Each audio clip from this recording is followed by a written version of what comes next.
আপনারা যারা কলেজটা চাচ্ছেন না, এখন যে কলেজের স্টুডেন্টরা থাকে, কলেজের স্টুডেন্টরা থাকবেন না, এই তো না? আমি বোধহয় বোঝাতে পারিনি বা আমি বুঝতে পারছি না। না, আমি আমি আপনাকে একটু খুলে বলি। জি প্লিজ। আমার বলা হচ্ছে যে প্রস্তাবিত ঢাকা কেন্দ্রীয় বিশ্ববিদ্যালয়, হ্যাঁ, এবং প্রস্তাবিত ঢাকা কেন্দ্রীয় বিশ্ববিদ্যালয়ের যে অধ্যাদেশটা বা যে খসড়াটা, সেটা বলা হচ্ছে যে স্কুলিং মডেলে যে 7টা কলেজে 7টা ফ্যাকাল্টি চালু করা হয়।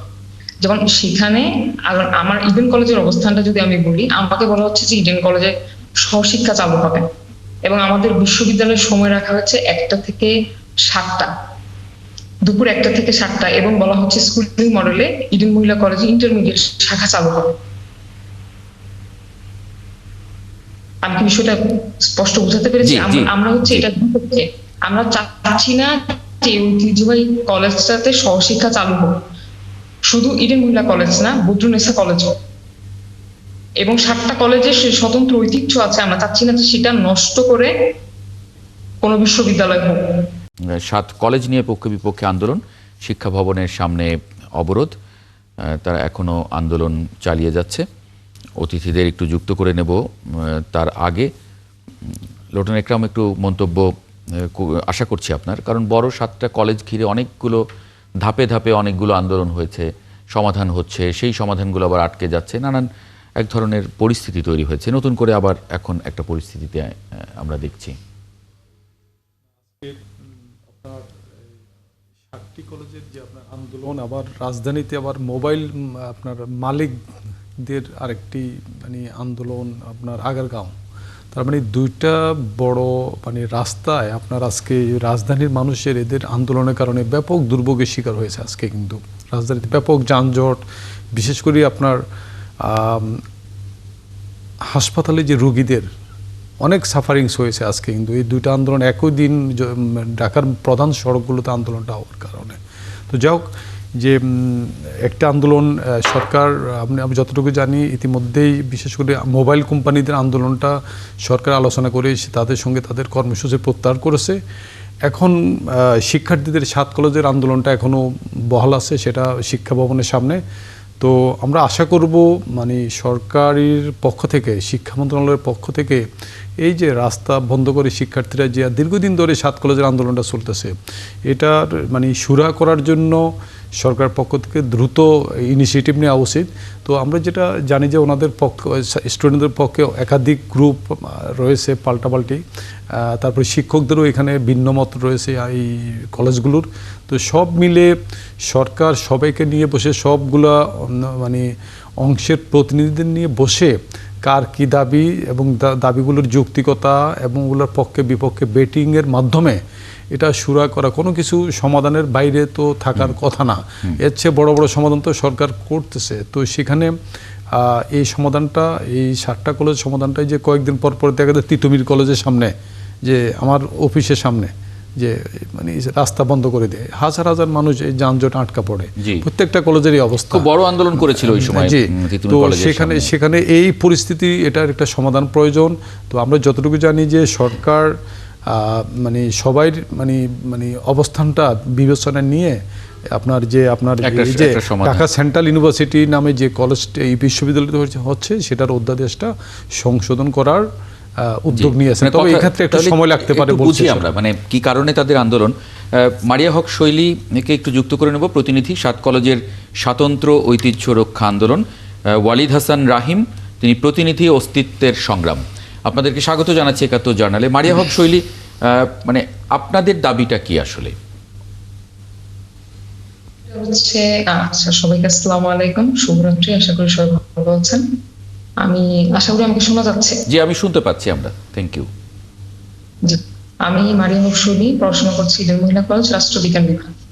যে আমাদের দাবিটা হচ্ছে, দেখেন, আমরা দীর্ঘদিন যাবৎ একটা সময় রাজধানীর 7টা কলেজ অধিভুক্ত ছিল জাতীয় বিশ্ববিদ্যালয়ের অধীনে। পরবর্তীতে রাজধানীর এই 7টি ঐতিহ্যবাহী কলেজের শিক্ষার মান উন্নয়নের লক্ষ্যে আমাদেরকে ঢাকা বিশ্ববিদ্যালয়ে অধিভুক্ত করা হয়। কিন্তু ঢাকা বিশ্ববিদ্যালয়ে অধিভুক্ত হওয়ার পরে আমরা দেখলাম যে আসলে আমরা আমাদের যে মান উন্নয়নের লক্ষ্যে ঢাবির অধিভুক্ত হয়েছিলাম, ঢাবি আমাদের সেই শিক্ষার যে মান, সেটা ঠিকঠাক ভাবে পূর্ণ করতে পারছিল না। তো পরবর্তীতে জুলাই আন্দোলন পরবর্তীতে যখন হচ্ছে আমাদের সরকার পতন ঘটে, আমরা হচ্ছে আরেকটি আন্দোলন করি 2024 সালে, এবং সেখানে আমরা ঢাকা বিশ্ববিদ্যালয় থেকে আন্দোলন করে বের হয়েছি, এবং আমাদেরকে বলা হয় যে আমাদের জন্য এমন একটা কাঠামো তৈরি করে দেওয়া হবে যেখানে 7টা কলেজের স্বতন্ত্র ঐতিহ্য বজায় থাকবে, এবং একটি বিশ্ববিদ্যালয় হবে কিন্তু 7টি কলেজের স্বতন্ত্র ঐতিহ্য রক্ষা করা হবে, এবং মন্ত্রণালয় থেকে আমাদেরকে সেরকম চিঠি হচ্ছে প্রোভাইড করা হয়। কিন্তু পরবর্তীতে আমরা ইদানিং দেখতে পাচ্ছি যে আমাদের যে স্বাতন্ত্র্য রক্ষার যে আন্দোলন, না মানে আমি যদি একটু বুঝি মারিয়া হক শৈলী, যে এই স্বাতন্ত্র্য রক্ষা মানে কি, মানে আপনাদের টিচাররা থাকবেন, আপনাদের ওখানে যে বিভাগগুলো পড়ানো হচ্ছে সেই বিভাগগুলো থাকবে, আপনাদের ওখানে যদি ইন্টারমিডিয়েটের স্টুডেন্টরা থাকেন সেই তারাও বছর বছর ঢুকতে পারবেন, মানে এরকম কি? জি, আমরা চাচ্ছি যে আমাদের এমন একটা বডি হোক যে বডিটা হচ্ছে আমাদেরকে কন্ট্রোল করবে, কিন্তু এখন আমাদের কলেজগুলো যেমন আছে তেমনই থাকবে, সংস্কারের মাধ্যমে আমাদের মান উন্নয়ন করা হবে। মানে কলেজের কাঠামো নষ্ট করে কোনো উন্নয়ন হচ্ছে আমরা চাচ্ছি না। মানে টিচার আসবে কোথা থেকে? জি, টিচার কোথা থেকে আসবে? আপনাদেরকে পড়াবেন কারা? বা বিভাগ যেগুলো আছে সেগুলোই থাকবে নাকি নতুন বিভাগ চালু হবে? শিক্ষক কারা হবেন? ঠিক আছে, আমি একটু এখানে বিষয়টা বলি। আমি হচ্ছে স্কুল মডেলের বিপক্ষে। আমাদের 7টা কলেজ নিয়ে যে হচ্ছে ঢাকা কেন্দ্রীয় বিশ্ববিদ্যালয়ে যে অধ্যাদেশটা প্রকাশ করা হয়েছে, জি, সেখানে আমি হচ্ছে স্কুলিং মডেলের বিপক্ষে প্রতিনিধি। মানে ওখানে কোনো আপনারা যারা কলেজটা চাচ্ছেন না, এখন যে কলেজের স্টুডেন্টরা থাকে কলেজের স্টুডেন্টরা থাকবেন না, এই তো না? আমি বোধহয় বোঝাতে পারিনি বা আমি বুঝতে পারছি না।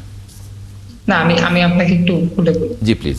আমাদের বলা হচ্ছে যে প্রস্তাবিত ঢাকা কেন্দ্রীয় বিশ্ববিদ্যালয়, হ্যাঁ, এবং প্রস্তাবিত ঢাকা কেন্দ্রীয় বিশ্ববিদ্যালয়ের যে অধ্যাদেশটা বা যে খসড়াটা, সেটা বলা হচ্ছে যে স্কুলিং মডেলে যে 7টা কলেজে 7টা ফ্যাকাল্টি চালু করা হয়।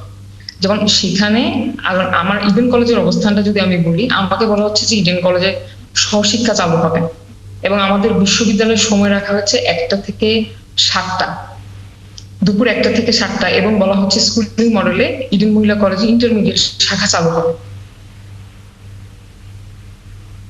আমি কি বিষয়টা স্পষ্ট বোঝাতে পেরেছি? আমরা হচ্ছে এটা বিপক্ষে।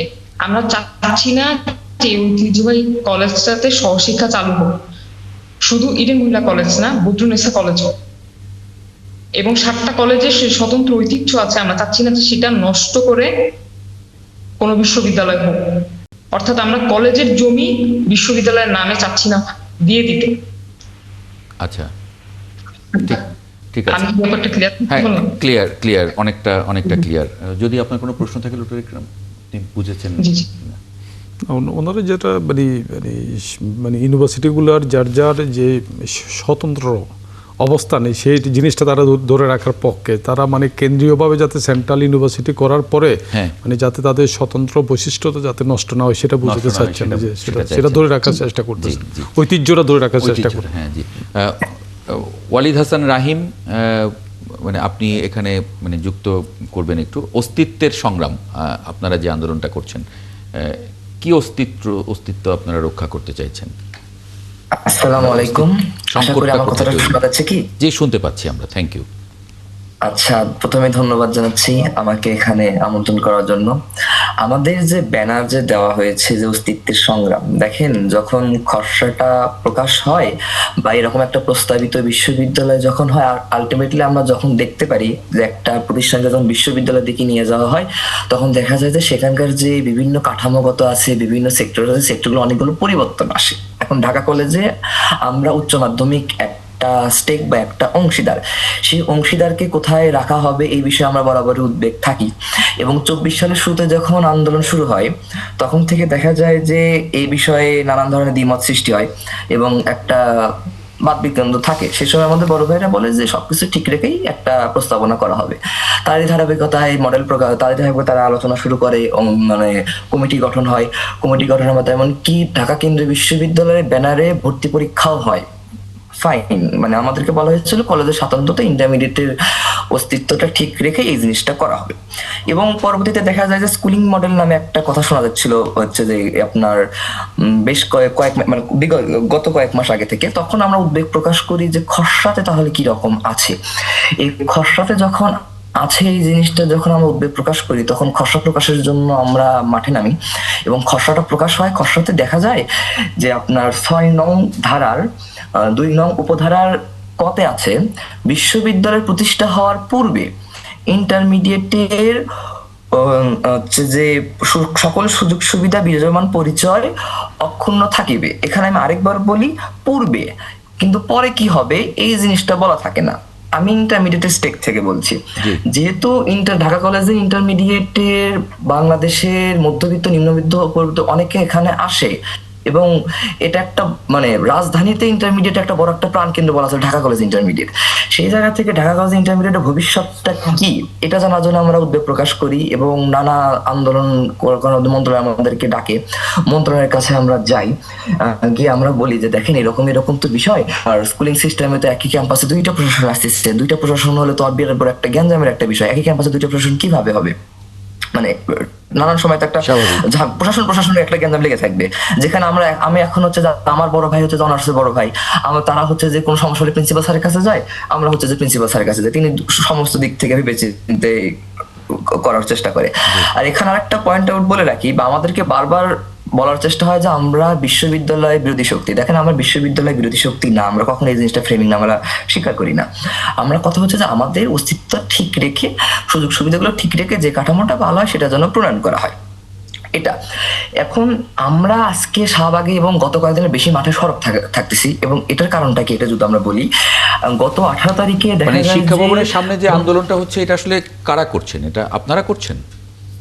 আচ্ছা, শিক্ষা ভবনে যারা আন্দোলন করছে তারা হচ্ছে যে আমাদের বড় ভাই, যারা হচ্ছে যে 24-25 ক্লাসে এখন অংশ নিতে পারেনি, এই বিশ্ববিদ্যালয় কেন্দ্র করে যে হচ্ছে যে এখন হচ্ছে যে একটা জট সৃষ্টি আছে, সেই জটটাকে সমাধানের জন্য তারা ওখানে হচ্ছে যে আছে। আচ্ছা, মানে এখানে যে আপনারা তিনজন আছেন, এই তিনজনের কেউই ওই আন্দোলনের সঙ্গে যুক্ত না? মানে তাহলে এখানে যে গণমাধ্যমে বলছে যে 5টা পক্ষ, তাহলে 5টা পক্ষের একটা পক্ষ ওখানে করছে। ওকে, পরিষ্কার। না, এখানে একটু কারেকশন করি।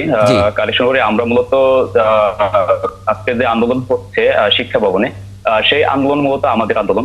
নাইম হলদার, প্লিজ আপনি যদি একটু কন্টিনিউ করেন।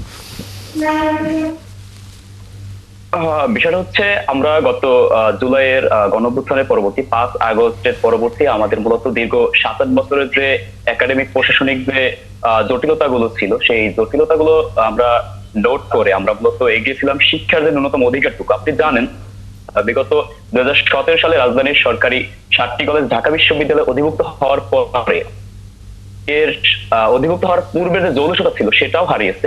পরিচয় সংকটের পরিস্থিতি, তার পরবর্তীতে একাডেমিক প্রশাসনিক নানা ক্ষেত্রে ভীষণভাবে অবহেলিত হয়েছে বিভিন্ন জটিলতায়। একাডেমিক ক্ষেত্রে আপনাকে যদি একটু খুলে বলি, সেটি হচ্ছে যখন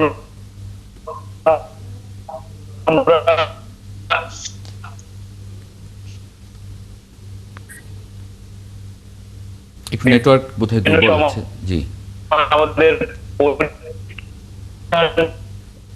আমরা দ্বিধাদ্বন্দ্বে থাকতাম কখন রেজাল্ট দিবে, এরকমের না নিয়ে রাস্তায় দাবি নামানোর পরিবেশ ছিল। তারপর আসলে আমাদের যে দাবি এসেছে সেটি দাবি আদায়ের মতো একটি অনুকূল পরিবেশ হলো।